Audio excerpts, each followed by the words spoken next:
안녕하세요. 수십, 수백억 원대 부동산 자산가들은 어떻게 재테크를 했을까? 그런 게 궁금하신 여러분들을 위한 아파트 부자들입니다. 지금까지 제가 직접 만나서 인터뷰한 아파트 부자들을 여러분께 소개해 드리도록 하겠습니다. 오늘의 아파트 부자는요.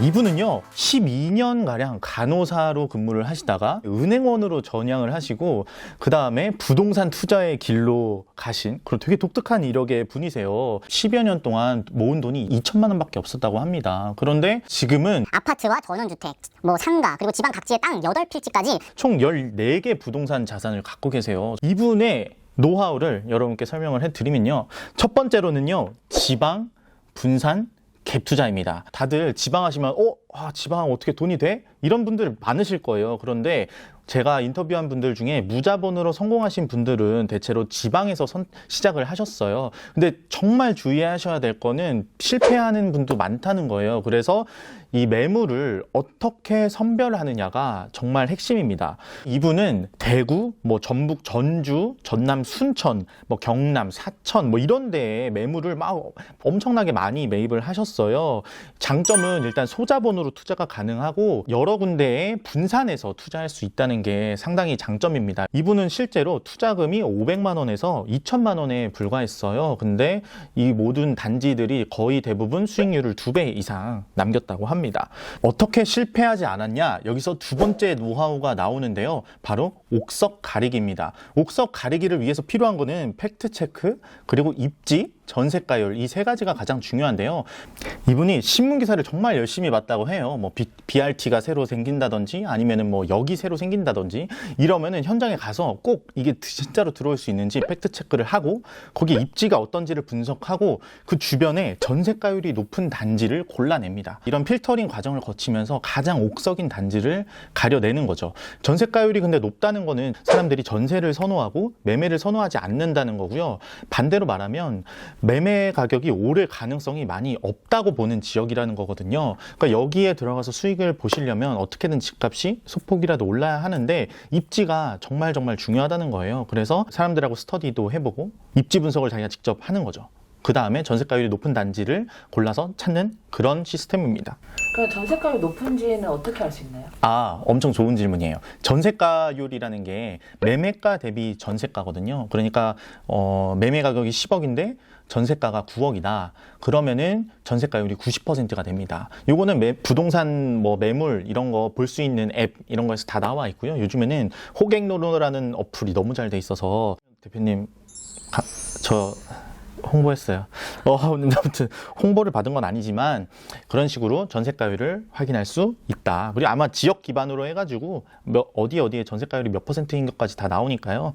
그렇게 한번 확인을 해주시면은 그 옥석 가리는 게 조금 더 쉬우실 것 같아요. 이분이 첫 번째로 선택한 게 2011년에 대구였대요. 대구에 지하철 3호선 법물역이 생길 수 있다. 이런 기사가 나오자마자 대구로 내려갔다고 합니다. 이때 대구에 가보니까 진짜로 도보권에 진짜 들어설 수 있는 위치가 있고 그리고 주변에 초중고교들이 많았고 생활 편의시설도 되게 많았다고 해요. 근데 전세가율이 너무 높은 거예요. 왜냐하면 여기는 교통이 안 좋았기 때문에 이 교통 호재만 실현이 되면 매매가가 더 상승할 여지가 있는 거였죠. 그 중에서 전세가율이 가장 높은 곳을 찾아서 그때 당시 매매가 1억 1,800만 원 중에서 1억 원을 전세를 끼고 자기가 1,800만 원만 투자를 합니다. 아까 처음에 초기 자본이 2천만 원밖에 없었잖아요.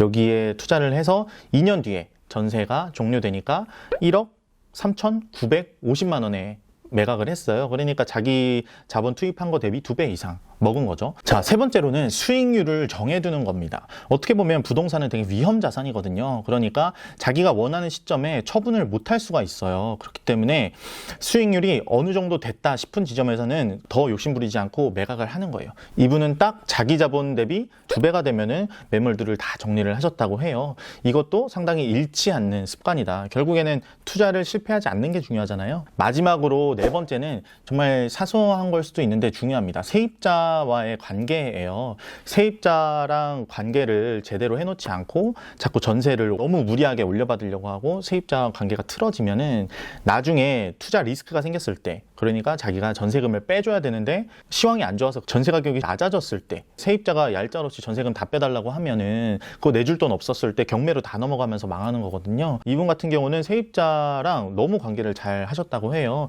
뭐 설이든 뭐 추석이든 명절마다 뭐 세입자분들께 이런 음식 같은 것도 보내시고, 그리고 뭐 술이 필요한 거 있으면 다 해주시고, 그런 점에 있어서 되게 잘 하셨던 것 같고, 실제로 이분이 한번 투자 실패한 적도 있습니다. 이분 뭐 어떤 아파트 여러 채를 샀는데 전세 가격 상당 부분을 물어줬어야 됐다고 해요. 근데 세입자분하고 관계를 잘 쌓아 놓으니까 세입자분들이 딱히 내려받지 않으시고 몇 년 정도 더 살다가 그때 이제 매매가가 오르고 그때 파실 수 있던 거죠. 이럴 때 위기 관리를 할 수 있는 어떤 그런 중요한 자산이 된다. 그래서 꼭 세입자랑 관계를 돈독히 하시면 좋을 것 같다. 그 세입자 관계에서 수리해주고 하는 건 당연한 거 아닌가요? 자, 당연하실 것 같지만은 제가 지금 전세로 살고 있는데 저 베란다에 창문이 없어요. 아, 진짜입니다. 이게 실화예요. 원래는 뭐 법상으로도 집주인이 해줘야 되는 건데 세입자한테 전가하는 분들 되게 많고, 저희가 그거에 대해서 또 뭐라고 좀 할 수가 없잖아요. 그러니까 되게 따뜻하게 해주시면은 정말 나중에 크게 돌아올 수 있으니까요. 꼭 지켜주시길 바랍니다.